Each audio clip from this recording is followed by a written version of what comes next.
कुछ दिनों पहले आपने सोशल मीडिया पे एक फ़ोटो पोस्ट किया था, आपका पुराना फ़ोटो था, हाइड पार्क लंदन में जीन्स पहने, शर्ट पहने, क्लीन शेव।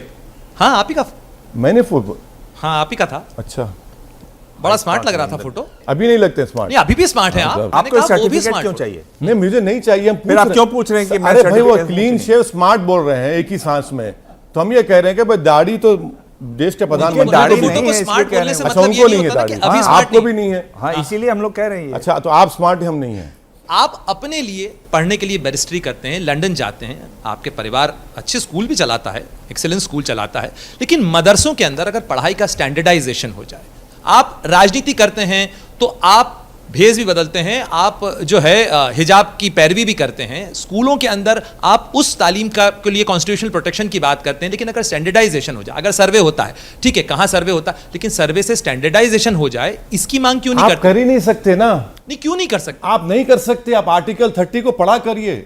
अगर मैं मदरसे खोलता हूं आर्टिकल 30 के तहत राइट टू एडमिनिस्टर मेरा राइट है, लेकिन उससे जो पढ़ के निकलेगा ओवैसी साहब वो भारत का नागरिक बनेगा। सुनिए भारत का नागरिक बनेगा। भारत का नागरिक है आप ये कहना चाह रहे हैं कि दारुल उलूम देवबंद से जिसने इस मुल्क की आजादी के लिए अपना खून पसीना बहाया, वो लोग मुल्क के लिए काम नहीं किए। बिल्कुल मुल्क के लिए काम। आप ये कह रहे हैं कि नदवतुल उलमा से जिन्होंने इस देश के लिए आजादी के लिए काम किया वो ताकतवर नहीं थे। सुनिए ऐसी तालीम भारत के लिए नागरिकों को मिल सके, अगर उसके लिए बेहतर इंतजाम किए जा सकते हैं तो क्यों ना? आप लोग के दिमाग में ये बात बैठी हुई है, उसको निकालिए कि मुसलमान बैकवर्ड है क्योंकि वो इस्लाम को फॉलो करता। मुसलमान बैकवर्ड इसलिए कि मदरसों में पढ़ता। 4% मुसलमानों के बच्चे मदरसों में पढ़ते और क्यों पढ़ते हैं? थियोलॉजिकल इस्लामिक इल्म हासिल करने के लिए पढ़ते हैं। मैं आपको रोक रहा हूं मॉडर्न स्कूल्स खोलने के लिए, खोलिए। और कौन नहीं खोलता स्कूल? कुंडू कमेटी की रिपोर्ट पढ़ लीजिए। प्रोफेसर कुंडू ने 2014 अक्टूबर में नजमा हेपतुल्लाह रिपोर्ट दी, आप स्कूल ही नहीं खोलते। मैं रोक रहा हूं आपको स्कूल खोलने के लिए, इंग्लिश मीडियम के खोलिए ना स्कूल, इंग्लिश मीडियम स्कूल खोलिए।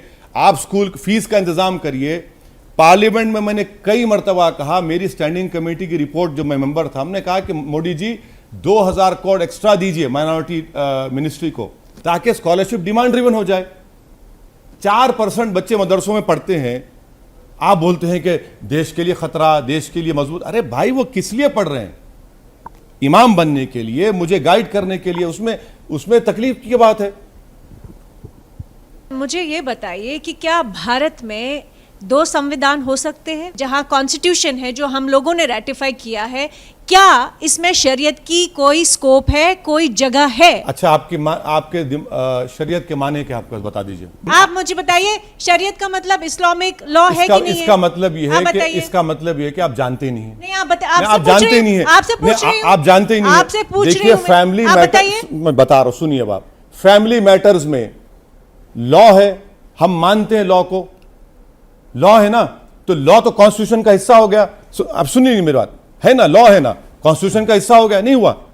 मैं तो लॉ की बात कर रहा हूं ना। मैं भी लॉ की आपसे तो वही तो आपसे कह रहा हूं। आपसे यही सवाल पूछ रही हूं, क्या बच्चों को इंडियन कॉन्स्टिट्यूशन पढ़ाना चाहिए कि शरीयत लॉ पढ़ाना चाहिए, इस्लामिक लॉ पढ़ाना चाहिए? क्या इस देश में 2 लॉ चल सकते हैं कि नहीं, ये बताइए। बिल्कुल चल रहे हैं।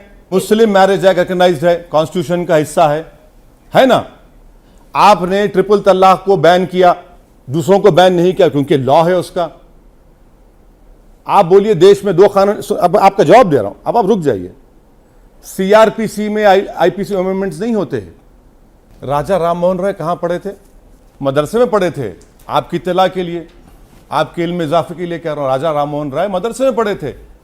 अल्लामा फजल खैराबादी जो काला पानी की सजा में मर गए, इंतकाल हो गया, मदरसे में पढ़े। मौलाना महमूदुल हसन माल्टा की जेल में 3 साल थे, मदरसे में पढ़े। हुसैन अहमद मदनी देश के फिर मदरसे में पढ़े। मौलाना अबुल कलाम आज़ाद, ऐसे कई लोगों के नाम गिना सकता हूं मैं आपको।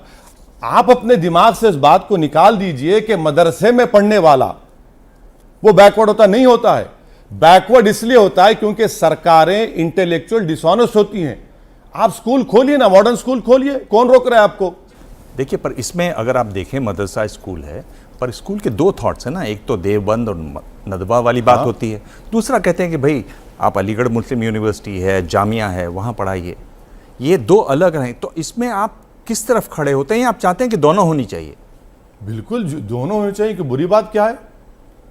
दारुल देवबंद है, नदवतुल उलमा है, जामिया अशरफिया है, अलीगढ़ मुस्लिम यूनिवर्सिटी है, सब है, क्यों नहीं है भाई? आप अगर आप मेरे को बोलेंगे नहीं यही पढ़ना, ये मत पढ़ो, क्यों नहीं?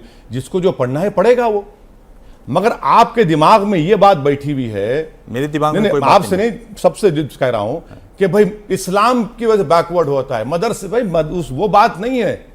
मैं ये पूछ रहा हूं कि पिछले 8 साल में देश के प्रधानमंत्री ने कितने स्कूल्स खोले?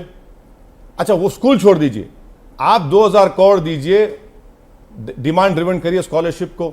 आपको मालूम सर, हर साल जो माइनॉरिटी की 3 स्कॉलरशिप है, pre matric, post matric, merit cum means, 1 crore मुसलमान बच्चे स्कॉलरशिप से महरूम होते हैं।